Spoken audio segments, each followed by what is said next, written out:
Eterna, que ela fala assim: partindo do pressuposto que o corpo da mulher não pode ser obrigado a ser uma incubadora, podemos dizer que o corpo do homem não deve ser escravizado por 12 horas de trabalho para sustentar uma criança, caso ele não queira?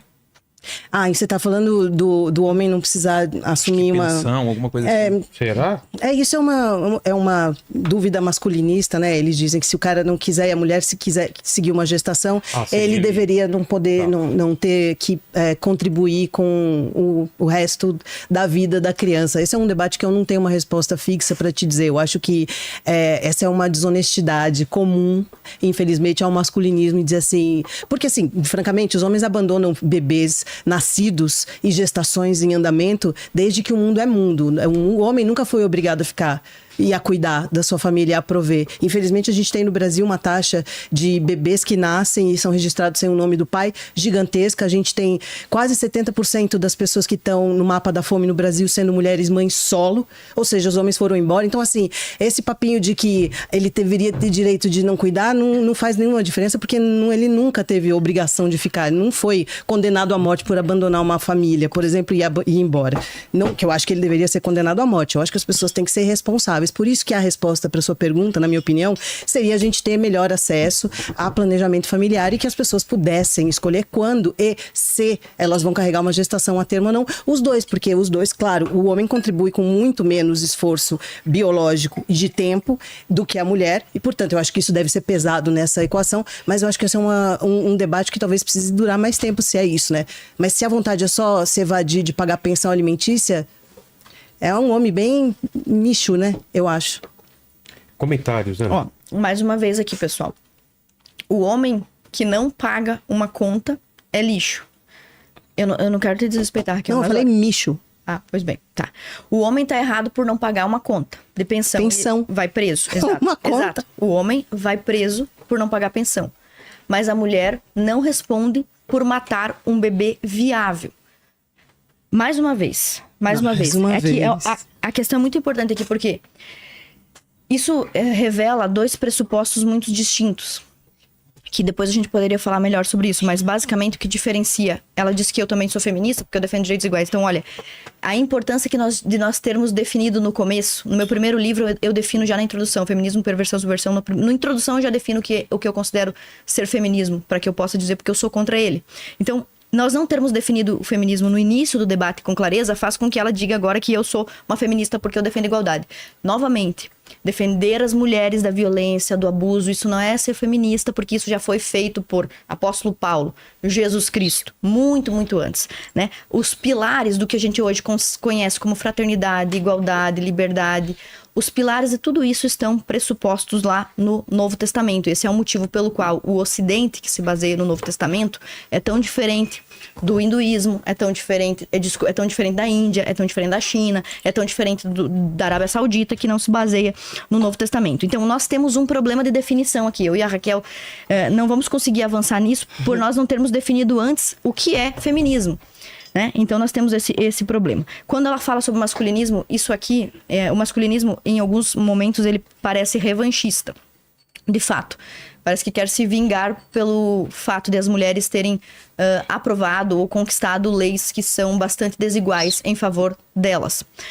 E eu não sou contra a igualdade, não sou contra, por exemplo, a Lei Maria da Penha, que protege a mulher da violência, eu não sou contra a lei que pune crimes hediondos contra mulheres. Aliás, recentemente a Erika Hilton e outros deputados do PT votaram contra a questão da progressão de pena, né? Para que um estuprador fique mais tempo preso. Elas são feministas e votaram contra isso. Eu teria votado a favor se eu fosse deputada federal.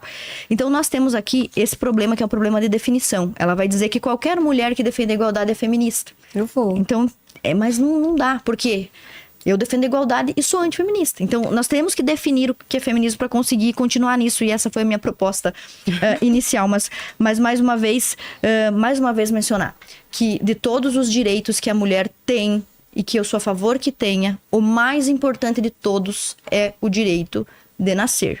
Se uma mulher não nasce e os países que têm aborto legalizado e a possibilidade de escolher ou ver o sexo do bebê antes do aborto, ou os países que praticavam infanticídio ao longo da história, as nações que praticavam infanticídio ao longo da história, sempre preferem abortar meninas. Então, ser contra o aborto é ser a favor da vida das mulheres. Tanto da mulher que vai realizar o aborto, quanto da mulher que está no ventre. Eu posso comentar isso também? Achei muito legal você falar isso, porque é verdade, em países como a Índia e a China, onde era permitido o aborto, eles até tiveram que fazer uma lei para parar de permitir que abortar a menina, né? Que você visse o sexo do feto antes de escolher abortar, mas esse é mais um exemplo do quanto o machismo e a misoginia são pervasivos, são ruins na sociedade, porque tanto na China quanto na Índia, ter um filho homem é considerado mais status do que ter uma filha mulher. E aliás, foi assim durante a história, durante muito tempo. Então, famílias pobres, que na época na China só podia ter um filho e escolher ter sempre um filho homem. Então, eles sempre matavam um feto do sexo feminino, e na Índia ainda isso também continua. Isso é só um sinal do quanto as mulheres ainda, infelizmente, são desvalorizadas em alguns lugares do mundo, e o quanto, enfim, idealmente, com planejamento familiar e com direito à contracepção e com direito à educação sexual, a gente pode diminuir esse tipo de taxa. Agora, o motivo pelo qual as mulheres são mais abortadas continua sendo o machismo, continua sendo o fato de que as meninas não são valorizadas. E, inclusive, isso gerou um problema gigante na China, onde 20 anos depois dessa política ser adotada, mulheres já de 15 a mais anos, começaram a ser sequestradas para serem usadas como escravas sexuais, porque tinha uma geração inteira de meninos que nasceram e não tinham mulheres para eles. Quer dizer, no final das contas, as mulheres acabam sempre estando num lugar de vulnerabilidade quando você tem situações de violência que a gente deve proteger, na minha opinião. Sim. Eu posso só mais uma... É que você pode aproveitar nos comentários. Ou vocês querem deixar mais livre agora? Poderia ser? Você quer falar um pouco? Porque vai ter o terceiro bloco que é livre, assim. Sim. Vocês vão conversar... Tá bom, eu ia fazer uma fala que eu acho muito legal da ONU, que eu guardei, sobre o discurso de ódio.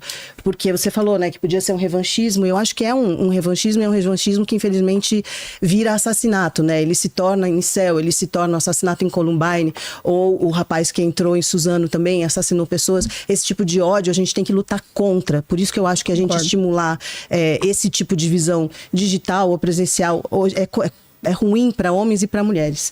Nunca devemos esquecer a facilidade com que o discurso de ódio pode transformar-se em crime de ódio, como a ignorância ou indiferença podem levar à intolerância, ou como o silêncio diante do fanatismo é cumplicidade. Essa é uma frase do Antônio Guterres, secretário-geral da ONU de 2022, que eu queria encerrar com essa fala. Eu queria só complementar, então, o que a Raquel disse. Eu fiquei feliz que ela reconheceu, então, que o aborto é uma forma de se livrar de pessoas inconvenientes. Porque nos países que consideram as meninas inconvenientes, eles realizam aborto e matam meninas. Então, o aborto é para isso. Quando uma criança é considerada inconveniente, mata-se essa criança.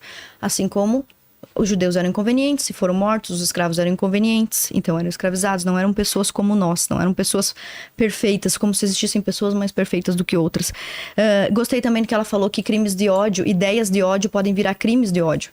O Brasil deveria ser palco de uma grande audiência internacional na ONU, porque um dos crimes mais bárbaros da história do nosso país aconteceu por misandria. 2 lésbicas mataram um menino de 9 anos chamado Juan. Você pode pesquisar depois aí, caso do menino Juan. Elas cortaram, não era só um crime contra uma criança, um infanticídio, elas odiavam tanto o masculino que elas cortaram o pênis do menino com uma faca de cozinha. Cortaram o penizinho dele com uma faca de cozinha e deixaram o menino agonizando sem tratamento médico em cárcere privado por 1 ano. Quando as autoridades policiais encontraram as 2 lésbicas que cuidavam desse menino e a outra menininha que também era filha de uma delas, inclusive em disputa de guarda, ela fugiu, ou seja, o fato do judiciário favorecer sempre as mulheres nas varas da família fez com que essa criança ficasse desassistida, longe do pai, foi morta por essa mulher. E a outra menininha que ficou tinha medo de se aproximar de qualquer figura masculina, mesmo tendo presenciado um homicídio bárbaro realizado por mulheres. Ou seja, a menina também era alvo de uma constante doutrinação anti-homem. Então, nunca esqueça, o Brasil é o país do menino Juan. Quer comentar? Eu acho esse crime horrendo. Horrível. E a gente... É horrendo. É terrível que isso tenha acontecido. Infelizmente, no Brasil, a gente tem 4 mortes de mulher por dia, 2 estupros a cada minuto. E, toda mulher com quem você conversar, infelizmente, vai relatar ter passado por alguma situação de violência. Que isso se torne uma violência em retorno, que você cometa essa violência, ainda mais com alguém vulnerável, é terrível. E é inaceitável. A gente não deve aceitar violência em instância nenhuma. Contra homens, contra crianças principalmente ou contra mulheres. Concordo plenamente com você, pelo amor de Deus. Eu, inclusive, sou a favor de penas cada vez mais duras para estupradores, para homicidas, para homens que matam mulheres, cometem crime passional contra a mulher. É só uma pena que a esquerda não concorda comigo, né? A esquerda defende o laxismo penal, o garantismo penal, a audiência de custódia, o cara bate na mulher, depois ele comete crimes. Aliás, a gente tem dados também de que quem comete crime contra a mulher é reincidente em crimes. E a falta de punição é um dos motivos. A esquerda está sempre defendendo aí, passando a mão na cabeça de vagabundo, como é o caso da Maria do Rosário defendendo o Champinha, que estuprou uma menina por 5 dias. A Liana. É, exatamente. Essa história é horrível. É horrível, não é? Claro que Mas é horrível. a Maria do Rosário estava defendendo que ele era menor de idade, não devia responder pelo crime. Ela estava defendendo, não ele exatamente, né? Eu acho o caso dele muito envolvido, né? Muito indefensável. É um absurdo. É claro que é um absurdo. E eu acho que, mas ao mesmo tempo é muito difícil a gente querer instaurar no Brasil, um país que tem ainda tantas pessoas que não são punidas ou que não chegam a processos afim. No sistema penal que a gente tem ainda, na situação que a gente colocar ainda essa questão de pena de morte. Porque a gente pode cometer... Pena de morte, mas ele não foi punido. Ele só pode pegar 3... Ele cometeu esse crime bárbaro. Ele tá preso ainda. Não, ele tá no manicômio, né? Como Então, dizem. Mas tiveram que fazer uma gambiarra, porque ele era menor de idade. Sim, mas ele tá preso. Mas a esquerda... Por que a esquerda não defende que um menor de idade de 16 anos que estupra uma menina responda pelos seus atos? Eu gostaria muito que a gente aumentasse a idade de vulnerabilidade aí pra 16 anos, falando sobre isso com as meninas. Que bom que a gente concorda com isso. Eu acho que a gente não, que estupro de vulnerável tinha que ser até mais velho e não só até 14 anos, pra gente tentar proteger um pouco mais a infância. Eu achei maravilhosa essa ideia, porque inclusive uma das pessoas que mais defendia baixar a idade de consentimento em vez de aumentar era a feminista Simone de Beauvoir, inclusive assinou um termo em favor de 3 pedófilos para que eles fossem soltos. E eu acho que essa história dela, eu concordo com você nisso também, que a Simone de Beauvoir não devia ter se aproveitado de meninas menores de idade, mulheres de 17 anos, mas mesmo assim, acho... A situação foi abuso psicológico. É claro, e tá tudo errado. Não é porque você tá dentro de um campo que você tem que aprovar tudo que esse campo faz. Bom saber.